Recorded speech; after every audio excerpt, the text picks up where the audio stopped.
Happy Maker Monday, everybody. How are we doing?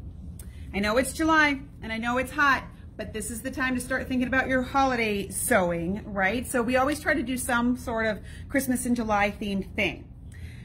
Today's video is going to be about making this really cool light bulb table runner, okay? So I made a ombre rainbow wrap dress last month, and I actually used the scraps from making that dress to make these light bulbs. I'm too short to even show you the whole thing, so let's see if we can drape it out like this. This is a table runner, and it has the whole rainbow effect from one end to the other, and it makes this really great, we're gonna say it's about 5.5 feet tall table runner. I don't normally finish my demo projects on Maker Monday videos, but I really think Rebecca's gonna like this, so I'm gonna give it to her when after Christmas in July is over, because she loves Christmas and she likes rainbows. So here we go. All right, so I'm gonna show you how to make this shape right here of this light bulb, because I know you're looking at that shape going, no, check please. I got you, okay? It ain't even me. It ain't even that great. It's simply the fact that this ruler does all the work for you. So this is the mini quick curve ruler by So Kinda Wonderful. They make some great rulers and some great tools and some even better patterns. So they make 3 different rulers. The one we're going to show you today is the mini. The principles are the same for all 3 of their curve rulers, but they make varying kind of shapes. So for each shape that they make, they have patterns that go along with. But for the sake of focus, we are going to talk about how to make these cute little light bulbs so you can make all these different holiday decorations. All right, so are you ready? Let's learn. See this curve right here? I don't know what the degree is. It's a nice soft curve. What I'm gonna demo is how to make a shape like this. Why would I want to make a shape like this? Well, because I want to make this table runner right here. So this is the pattern that we're going to feature today. As per all of my demos, I don't give you any measurements or specific instructions because I do appreciate when you buy the pattern from the pattern designer. I mean, my brain couldn't come up with this. So we're going to talk about how the ruler works, and then I'm going to show you a few different holiday themed patterns that use this ruler and make this shape. So see in the pattern how we're gonna make these little Christmas light bulbs? Here's the shape that does that. The thing I dig about these rulers is not only do they help me sew this nice curve, but you make them kind of oversized and trim them down, and we all know that I really appreciate that. All right, so let me set up my tools here and then we'll start, okay? Go. All right, so the first thing I'm gonna do is show you some tips on using this ruler to cut. So the first shape we want to make is, the pattern tells you exactly what size squares to start with. We're going to make this first sort of convex shape that's going to make the inside of our light bulb. So in the pattern, it tells you exactly where to line things up. This is a 6-inch square. So the thing you really want to remember is you want to center most of the time. Now every pattern that they make is a little bit different. It tells you exactly where to center this up. So we're going to center this up on the ruler, and we're going to cut it where the pattern tells us to cut it so that we get our convex shape in the right spot. My first tip with working with this ruler is, especially until you're really comfortable with it, I would use a 28mm cutter because you can get around the curve better. That being said, you're not going to be able to cut through 4 or 5 layers of fabric at the same time using this short bladed cutter. So when you get to where you're more comfortable with it and you want to cut through a stack, you can use a 45mm cutter in here. It's just a little bit awkward to get around the curve, and you kind of have to hold the cutter a little different than you normally would. So I like a smaller 28mm cutter. I'm going to make sure that when I hold on to this ruler, I put at least 1 or 2 fingers off the ruler, because otherwise it'll slide a little bit. So I've got my ruler lined up where I want it. I'm going to open my blade, and normally when I hold my blade, I hold it kind of down low For this application, I'm going to hold it almost at a 90-degree angle and cut around that curve. And I'm doing it pretty slow because I don't want this ruler to slip. And then you can pull away that tiny bit of scrap, right? So we're going to throw that away. So we have our convex curve. Now we want to cut the concave side of it. So we're going to join these up. So again, I know where on the ruler that I want to line this up.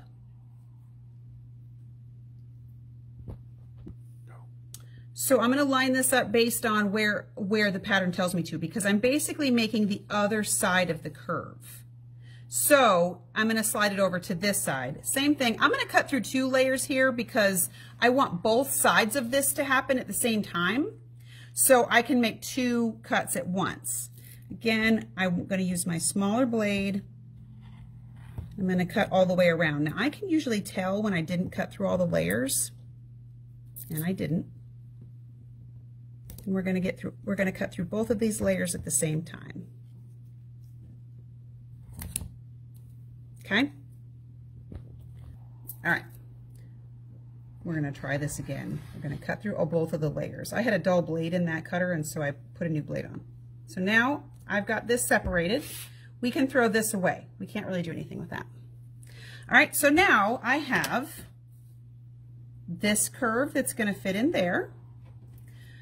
Here's a couple of tips that I have found helpful with working with this. Now, each of these patterns give you different measurements of where everything's supposed to lay out, but we're going to sew on a curve, and we're going to do this without pins.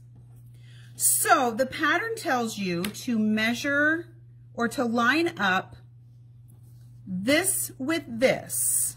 I'm going to turn this over so you can see it. To line these 2 up with this, and you flip this over. And we're going to leave about a 1/4 inch from here to here. I don't eyeball that very well, and I don't eyeball where I want this angle to be very well. So what I do is I take this edge over here and just use a regular ruler and measure. So we know what a scant 1/4 inch, I measure kind of a fat 1/4 inch. It's not quite 3/8, but it's just a little bit fatter than normal. See how there's my 1/4 inch line? There's my 3/8 line. I'm kind of halfway between those. So this is kind of the opposite of a scant 1/4 inch. It's a fat 1/4 inch. And I'm just going to make a mark with my friction pen. It doesn't really matter how long the mark is. What you want to see is when you match this up to here, that you can see the line on your curve. The other thing I have found helpful is to not put it straight like that.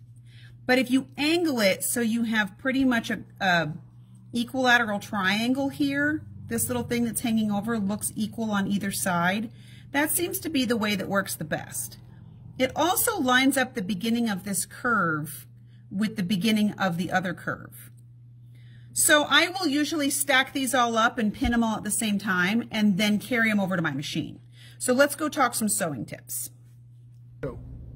I've got my 1/4 inch foot on because we all know how much I love my 1/4 inch foot. I also have the pivot turned on my machine. I think that's really important. So I'm going to put my foot down. The first thing I want to pay attention to is that when I take a stitch into my fabric, I'm only in the background white fabric. I'm going to take a couple of stitches, that's going to lock it in place. Then I want to take about 2 stitches into the colored top piece of fabric and then take my pin out.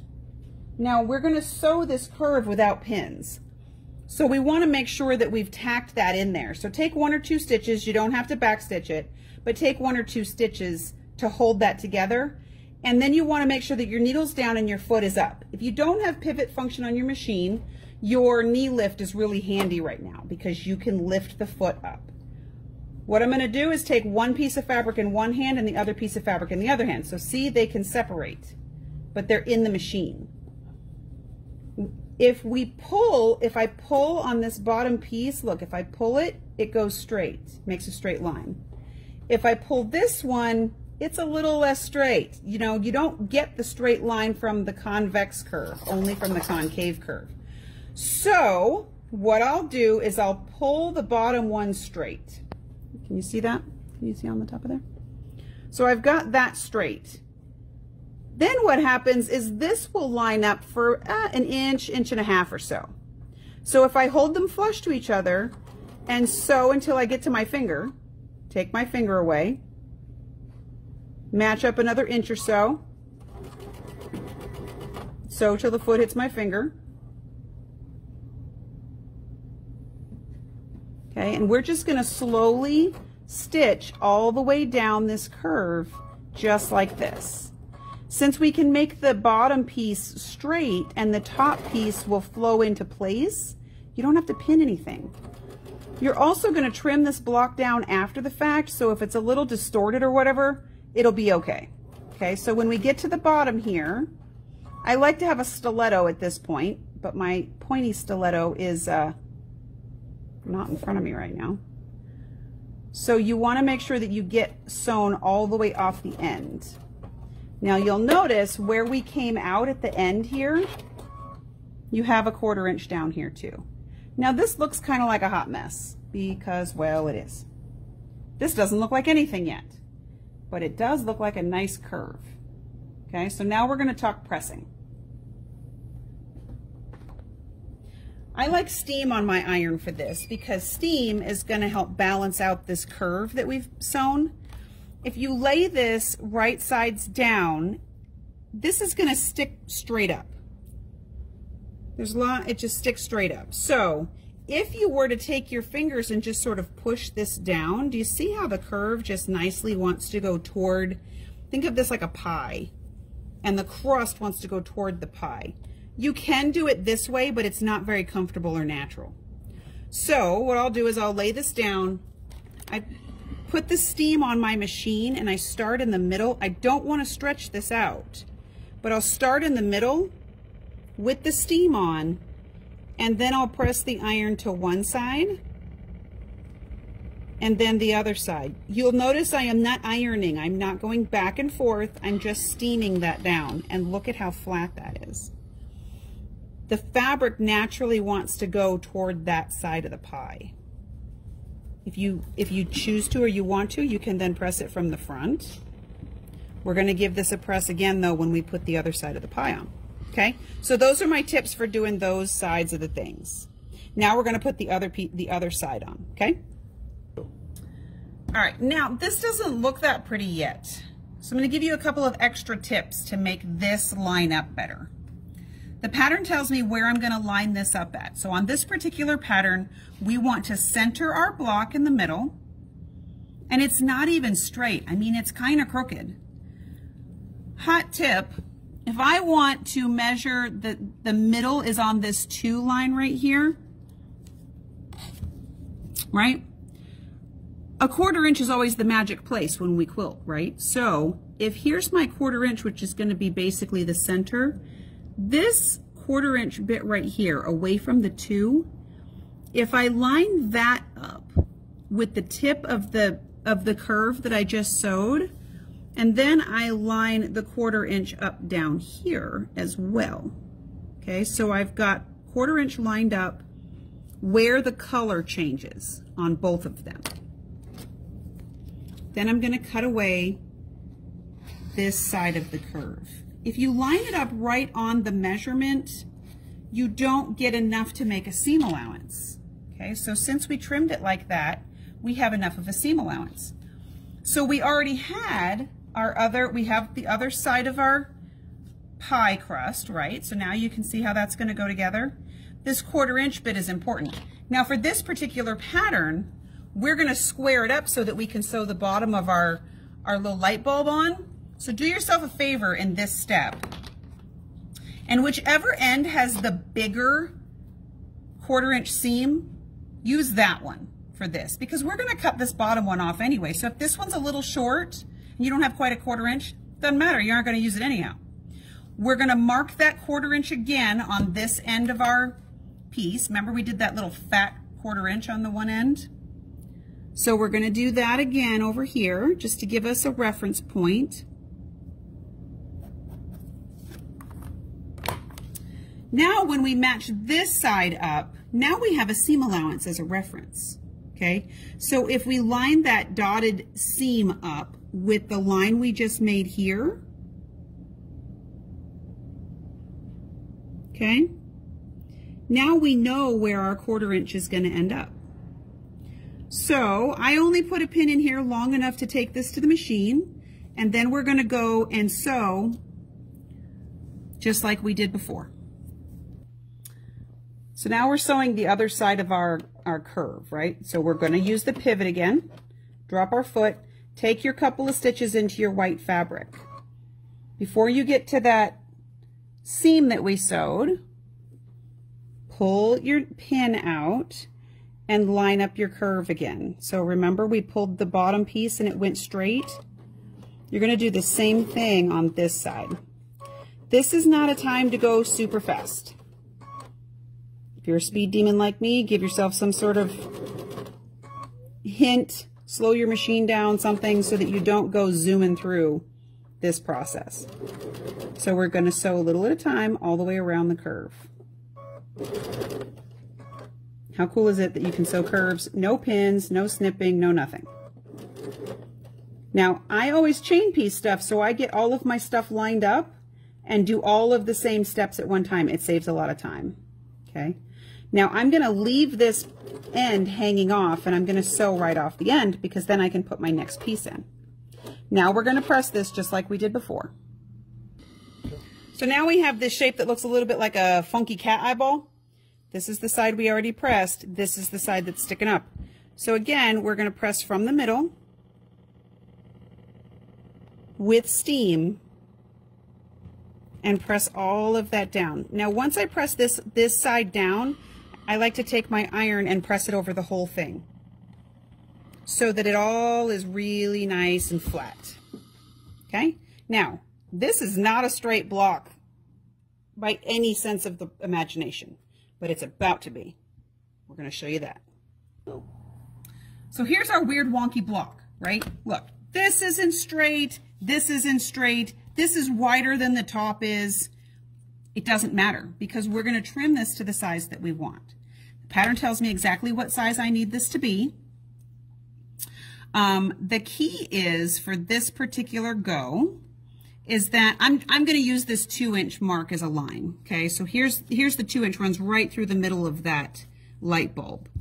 The important part here is this 1/4 inch line up here. We want to make sure that we're not cutting off the tip of that light bulb, right? We want to make sure the whole light bulb's in here.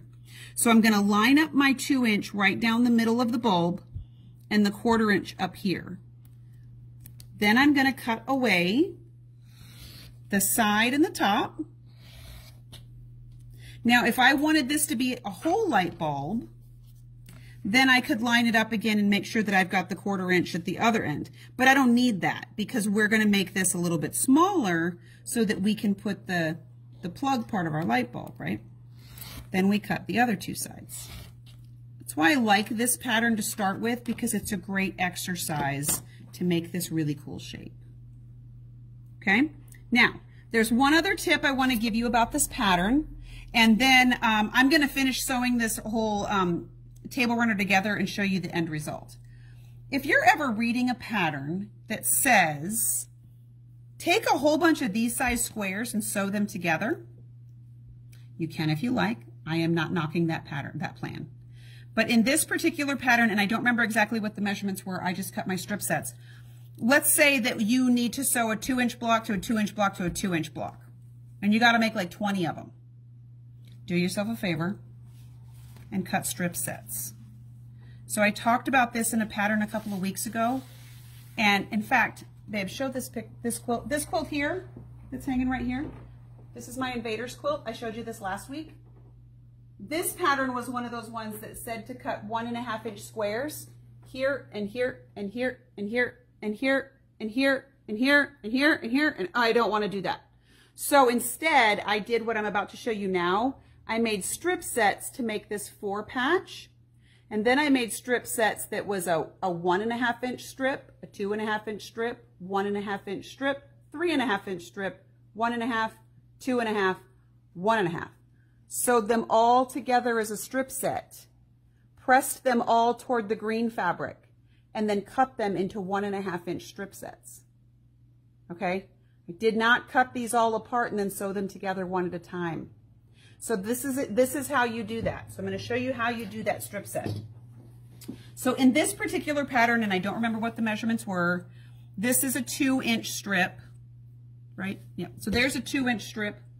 And then what we're making is the little plug part of the light bulbs, right? So I have a white strip, a green strip, a white strip. I'm going to sew these together, and then I'm going to press them toward this solid fabric. So as soon as I'm going to make this strip set, I'll show you some tips on making strip sets, but I'm just going to sew this to this and this to this, and then we're going to press it. Go. So I've sewn all 3 of my strips together. I've already pressed one piece. I've already pressed this piece toward the dark side. I know I've shown this before, but it bears repeating. When you're pressing, particularly strip sets, if you set the seam first, you will get much more consistent pressing. So this strip set is the entire width of fabric. So I have set my seam before I'm going to press this toward the dark side of the fabric. This is why you need a good iron. One, a good iron will make lots of steam without spitting. It's heavy, so you'll notice I'm not ironing back and forth. I'm not even pushing on the iron, okay? I am just using the weight of the iron to flip my fabric toward the dark piece of fabric. And I'm going to press this all the way down the line. If you do that, and I'm going to flip it over and prove my point here for a second. If you do those couple of things, you'll notice I am not pulling on this fabric. You don't want to pull on fabric. It distorts the shape. I'm just making sure that everything's going where it's supposed to go. If you find yourself pulling your fabric as you're pressing it, your strip sets are never going to be straight. Now, if I flip this over, what I'm going to have is both seams are pressed toward the dark, and it's nice and flat. All right, now let's talk about cutting these apart. My preferred way of cutting strip sets is to use my Block Lock strip set ruler. I know this ruler looks really weird and kind of nondescript, but what it has is a crack, you know, the Block Lock lock-on point both this way and this way. What that does is it lets you cut strip sets that are longer than others. So if I take my ruler and put it on the strip set and find a seam to lock onto, because I've got that groove. Since I press toward my dark, I'm going to lock onto the dark. So look at what happens. See how this is just a little bit wonky right there? When I take my Block Lock ruler and lock it onto the seam, everything falls into formation. It's like Beyonce formation right there, okay? I'm going to straighten up this side, and then I can start cutting my strip sets. Now, I don't remember what the pattern called for in this, and in this case, it doesn't really matter, but I've got 2-inch, 2-inch, 2-inch. So most of the time when you cut strip sets, you're trying to make squares. So I'm going to cut a 2-inch strip set with this ruler. So my ruler counts from both directions, so you can use it right or left-handed. Here's 2 inches. So if I lock my ruler onto that middle seam and slide it over to the 2,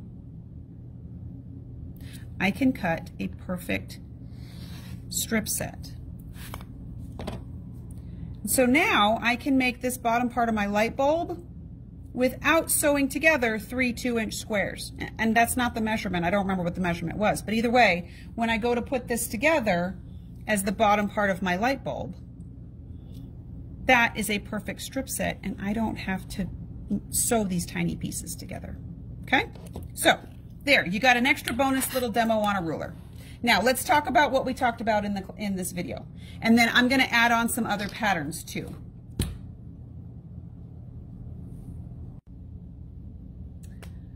So we have all of our shapes made, right? The pattern, I think there's 19 of them. Shows you how to make strip sets. So I cut a strip set. All we're going to do is sew this onto here. Okay. The pattern gives you the rest of the instructions for what size to cut the side pieces that make it stagger, what size to cut the middle part that looks like the cord for the lights. So that part is pretty straightforward. And if you've done any quilting, you can work those out for yourself. Another tip that I'm going to give is in the patchwork part of it, do yourself a favor when you join these on, you sew this together, press this toward the light bulb.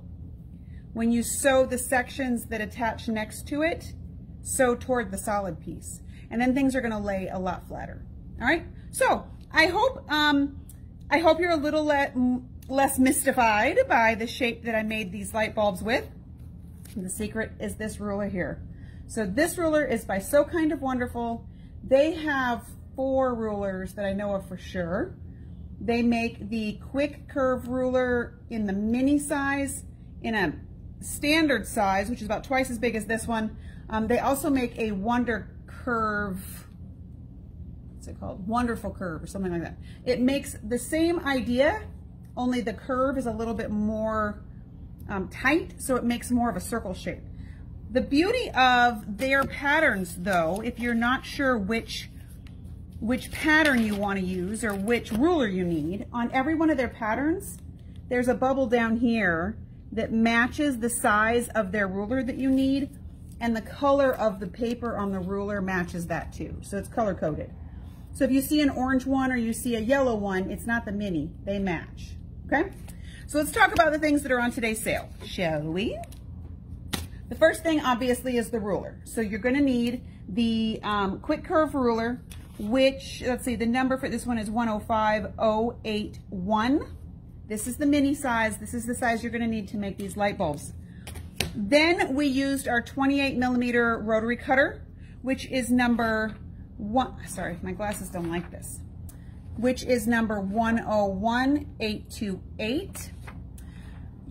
You're also going to want fresh blades in this. So having a good new blade is going to make cutting that curve a whole lot easier. So if you already have one of these, do yourself a favor and pick up a set of new blades, which is number 106195. Then we'll talk about the pattern that I used today, which is this one, the Mod Lights pattern. I made this table runner, but you can use the same technique and make the same light bulbs, and you can do hanging lights, you can do a tree skirt, you can do a tree to hang on the wall. I've got some really cool metallic fabrics in the store right now that would make amazing lights, hangy lights, glittery lights. So that would be really fun. So grab a fat quarter of one of those and make you some lights. This pattern is number 105249. And since we're doing a Christmas theme, you can also get this pattern, which is called Posh Santa. Same principles apply. You're still going to make this curve. Only instead of doing the 2 sides of the curve, you're only going to do 1. So you don't have to do that second side cut. And you make this really cool beard. Isn't that fun? I think this would be really fun to do in a like a really thin minky to make his beard look like hair. Number 101593 is Mr. Posh Santa. You can't have Santa without Santa's girlfriend. So this is Posh Holly. Her number is 112486. So these make the same size wall hangings. So you got Santa and Holly. And then if you like having a really modern Christmas, then you might like the Posh Topiary pattern. So I think this is really fun because it doesn't have to be holiday in any way, but it's sort of a mid-century modern take on a tree wall hanging. This pattern is number 112487. You really don't want to do anything for Christmas? I just thought it would be fun to throw in this pattern. This is the Posh Buddy. He's a puppy. Look, it's a cute puppy. This also has some other features in it like flying geese. Look at how you make this cool full circle by using the ruler. I also love this pattern, shows you this really cool border treatment. So even if you don't want to make the dog, it'd be really cool to just do this border treatment around whatever quilt you're working on. So Posh Buddy is number 105250. So that's the fun stuff that makes this great runner. Okay, so try it out. If you've never tried it, it's one of those great techniques where you don't have to be perfect and it doesn't even really have to line up that much because you can trim it down with the ruler, and I love those kind of projects. So go forth and make circles. See you later.